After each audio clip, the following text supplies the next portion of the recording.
Hezbollah rejected the ceasefire agreed between Israel and Lebanon and demanded a complete Israeli withdrawal from Lebanon. Tensions are rising between China and the US over Tiananmen Square crackdown. Washington said that no amount of censorship can erase the past. A parked Lufthansa airplane tipped onto its nose at Frankfurt airport, injuring several cabin crew and ground staff that were on board. Hezbollah rejected on Thursday the conditional ceasefire agreed some hours before between Israel and Lebanon. The Iran-backed group demanded a complete Israeli withdrawal from Lebanon.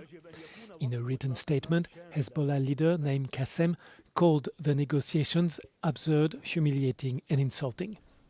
Israel and Lebanon had agreed a ceasefire in Washington that would require a complete cessation of fire by Hezbollah. The two sides also agreed to create pilot zones in which the Lebanese armed forces will take exclusive control of the territory to the exclusion of all non-state actors, meaning the exclusion of Hezbollah. Naim Qassem said the agreements demand that Hezbollah fighters leave southern Lebanon under fire would mean surrender, defeat, and achieving the enemy's goals. The fighting in Lebanon, where Israeli forces have seized large swathes of the south, threatens ongoing efforts to end the Iran war and reopen the crucial Strait of Hormuz. Iran has demanded that any lasting truce be extended to include Lebanon.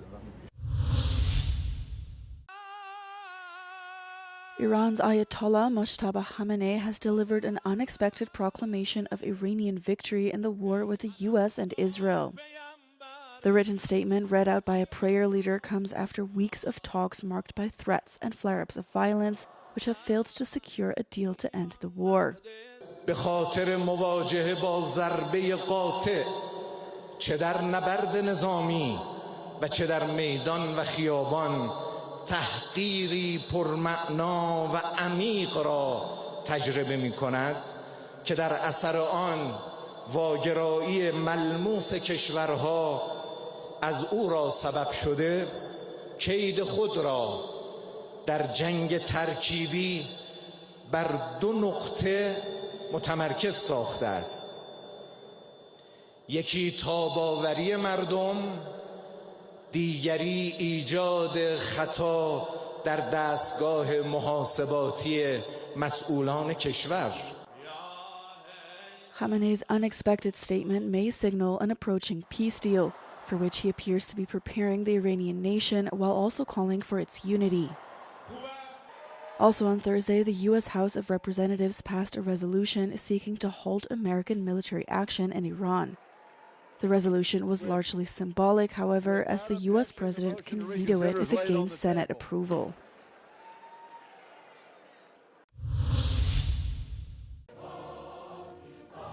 Tensions are rising between China and the United States over the Tiananmen Square crackdown. Just hours before the commemoration of the bloody crackdown by the Chinese authorities, U.S. Secretary of State Marco Rubio said that no amount of censorship can erase the past. These remarks have provoked Beijing's anger.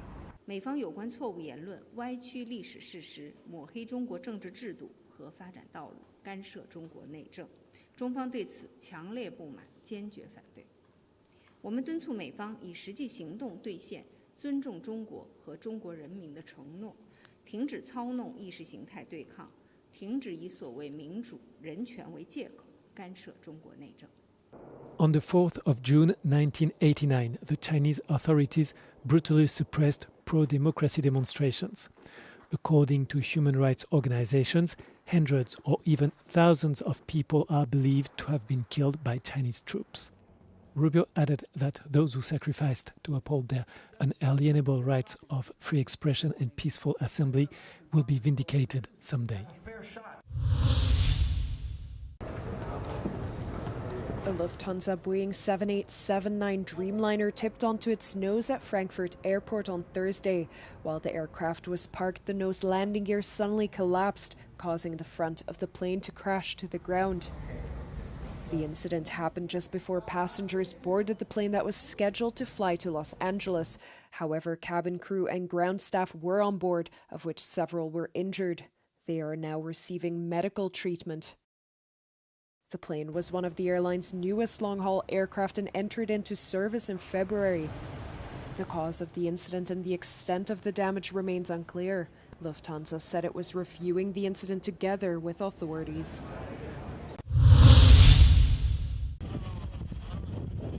British Prime Minister Keir Starmer has accused Elon Musk of attempting to whip up division over the murder of teenager Henry Novak in the UK. It comes after a series of posts by Musk on his social media platform X about the murder, many of which have used far-right themes and talking points.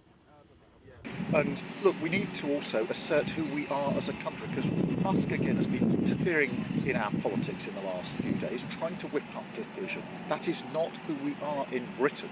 In Britain, we are reasonable, tolerant people. When we have a terrible case like Henry's case, Henry Novak, we react calmly, as his family have done. When it comes to disgusting images on Grok, we take Grok on and fight, because that's who we are as a country.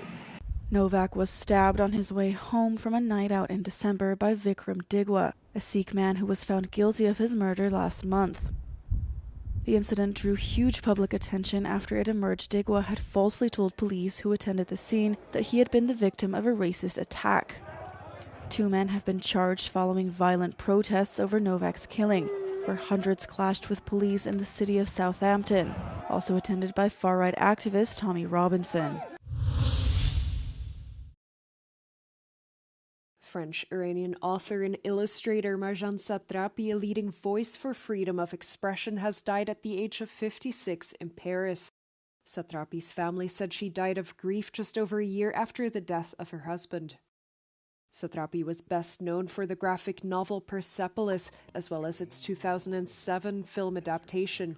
The story is about Satrapi's early life in Tehran, struggling under the restrictions imposed by Iran's Islamic leadership after the 1979 revolution, before she was sent to Europe by her parents. Despite living in exile, Satrapi remained deeply connected to Iran, using her work to amplify the voices of the Iranian people. Other celebrated works by Satrapi include her graphic novel Chicken with Plums, which she also directed the adaptation of, as well as comedy horror film The Voices starring Ryan Reynolds, and Radioactive, a 2019 biopic of 2-time Nobel Prize winner Marie Curie. A major transformation has taken place in recent years in the economic relationship between Greece and Turkey, two neighboring countries whose political leaderships alternate between periods of tension and what is often described as a climate of calm. Over the past 5 years, the total volume of trade and tourism between the two countries is reported to have doubled. However, this growth has become increasingly uneven. Ενώ από την Ελλάδα μέχρι πριν από 10 χρόνια ερχόταν στην Τουρκία για ψώνια, Κωνσταντινούπολη, Ανδριανούπολη και Σάνι, τώρα από την Τουρκία οι επισκέπτες πάνε στην Ελλάδα γιατί οτιδήποτε θέλουν να ψωνίσουν είναι πιο φτηνό. Εδώ είναι φτηνά τα απολύτως απαραίτητα για να ζήσει κάποιος, να διαβιώσει, να επιβιώσει μάλλον. Αλλά όταν πάει να ψωνίσει κάτι ακριβότερο, κάτι καλύτερο, η τιμή εκτοξεύεται. While the number of Greeks visiting Turkey each year has remained relatively stable at just over 500,000, the number of Turkish visitors traveling to Greece has reportedly tripled over the past 4 years. Geçen ay Yunanistan'a tatile geldim. Karayoluyla Kavala'ya ve Selanik'e gittim. Ve Yunanistan'ı çok beğendim açıkçası. Yemekler çok güzeldi, porsiyonlar büyüktü ve ucuzdu her şey. Fiyatlar gayet uygundu. Η τουριστική πλευρά της Ελλάδας είναι πολύ σε κατώτερα επίπεδα από πλευράς οικονομίας της Τουρκίας και ως εκ τούτου βλέπουμε από το Αϊβαλί είτε από τις διάφορες άλλες περιοχές περνάνε κατά χιλιάδες πλέον, ιδιαίτερα το καλοκαίρι, στα ελληνικά νησιά. Diplomatic sources state that the Greek consulate in Istanbul alone now issues around 1,300 visas per day, many of them allowing multiple entries. Eskiden Yunan müşterilerimiz daha yoğundu. Şu an Türkiye'ye daha uzun uğruyorlar. Bunun sebebi ekonomik şartlar bu şekilde.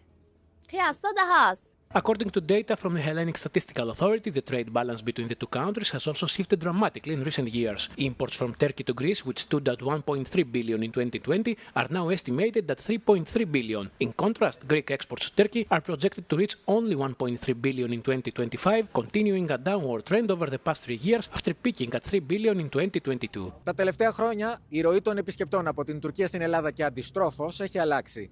Όλο ένα και περισσότεροι Τούρκοι έρχονται και ξοδεύουν στην Ελλάδα. Όλο ένα και λιγότεροι Έλληνες έρχονται και ακόμα λιγότερο ξοδεύουν στην Τουρκία. Από την Κωνσταντινούπολη, για το Euronews, Γιάννης Γιαγκίνης. Welcome to the Health Security Operations Center that we've stood up in time for the World Cup.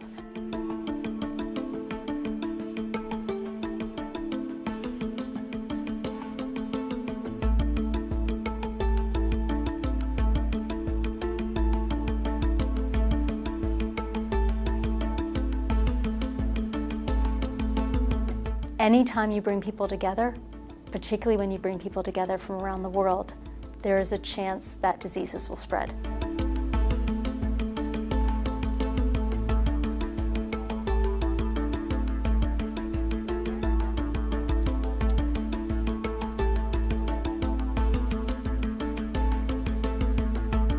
We're trying to identify signals early, so we're able to provide early warning to public health professionals who are responsible for mitigating anything that's happening. So we will notify whether it's local, state, federal health partners as soon as we see something. They will then be responsible for mitigating.